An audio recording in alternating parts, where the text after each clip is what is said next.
Karumi sa kabalik ang presyo sa produktong petrolyo, mas mikusog ang panawagan sa mga PUJ drivers nga patasan sab ang plitihan.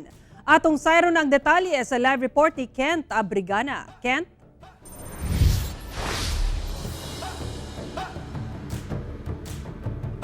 Sara, nagsumiti na og request ngadto sa LTFRB ang grupo sa mga driver sa rehiyon nga patasan ang singgil sa pamasahe tungod sa padayong pagsaka sa presyo sa produktong petrolyo. Dinhin na nagpatubil sa ihang pampasahero nga multicab si Darius. Tungod alauna pa sa hapon magpatuman og usbaw sa gasolina ang maong gasolinahan dinhi sa Davao City. May na lang daw kay makadaginot. Ilabi pa nga gamay na lang ang iyang mauli sa iyang pamilya. Dili usab kuno paigo ang fuel subsidy nga gihatag sa mga driver. Busa iyang panawagan, taasan ang singil sa pamasahe. Agis tampaita jud namo ron. Labi na kanang nagsigig taas ang kuan. Ang gasolina halos wa jud madala sa among balay ba, di pareha sa una nga niabot og 38 ang gasolina, 39, makadala jud mig sigamay lang, pero karon murag tabla-tabla ra ni.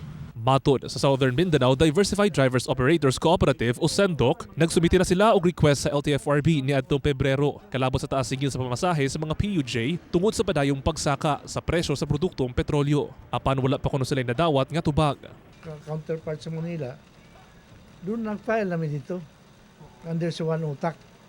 Kaya kung anong one utak sa Mindanao. Nag-file namin o fair increase.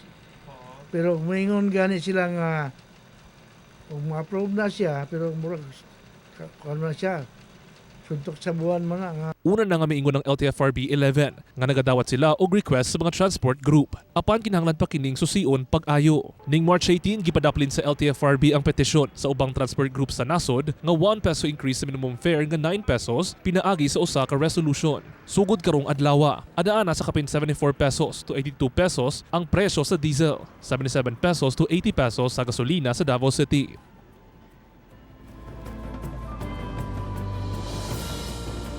Sara, bisan walay giuyunan nga fair hike petition ng LTFRB, magpadayon kuno gihapon ang mga transport group sa paglusog petisyon alang sa pagtaas sa pamasahe. Ilabi pa kung magpadayon ng pagtaas sa presyo sa produktong petrolyo. Sara? Okay, daghang salamat, Kent Abrigana.